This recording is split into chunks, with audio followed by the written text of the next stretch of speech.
Georg Zachmann, you've been working on a blueprint highlighting the benefits of a deep internal market in Europe. First of all, how does it look to you now?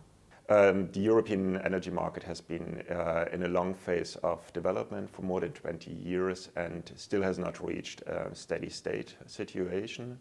The European Commission and the Council and Parliament are hoping to complete the internal energy market by the year 2014. That's a political deadline set by the last Council. The target seems to be achievable if we see what has been defined as the internal energy market.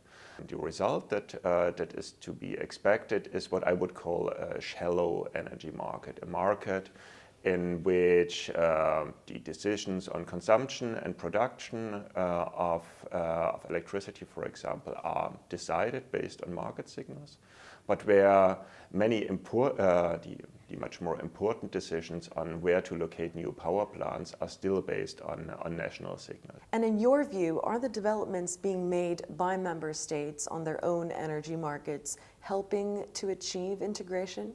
With the completion of the internal market, we will certainly have market coupling within most parts of Europe. And this market coupling will allow power plants to bid into to the European energy market. And the cheapest power plants will then be called to produce, while the most expensive ones will not produce. This will solve a problem that we had before, that sometimes, for example, a German coal-fired power plant that was cheaper than a Dutch gas-fired power plant needed to be switched off because it was not needed in Germany, while the Dutch one was needed in the Netherlands. Now, with market coupling, one hopes to rectify the situation and by having kind of a coupled market to allow that always only the cheapest plants run. This will increase the efficiency of the system to some degree.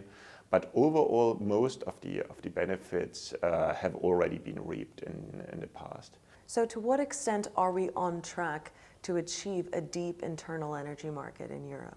I think we are on track of achieving the headline target of an internal energy market as defined by the so-called target model. The target model consisting of a European-wide market coupling of systems and the full implementation of the directives. There are still some stumbling blocks there. There are difficulties in introducing the so-called network codes, which will to some degree harmonize the rules at which the different market participants might access the energy networks. But probably this issue will be resolved by ending up with compromised network codes that will allow essentially for everybody to be happy, which is they will be very general and not very and not consist of a very strong harmonization. So in your view, why is it important to keep a wider European perspective when looking at the development of energy markets by member states? I think the European perspective has a number of big advantages. The first one is by creating a large market, you allow for competition. So if you just look into into 23 of the 28 countries, it will be impossible to create a competitive market there because they are simply too small to hold a functioning power plant park in different companies. So there will only be one company that is able to effectively be in place there. So competition only works in large markets, so European Union is helpful. And without competition, all the ideas of liberalization also stand and fall.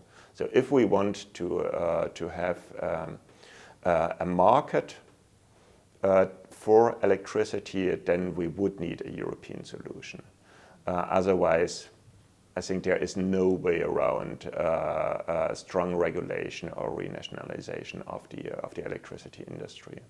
The second point is a European view would allow to much more efficiently deploy power plants in Europe.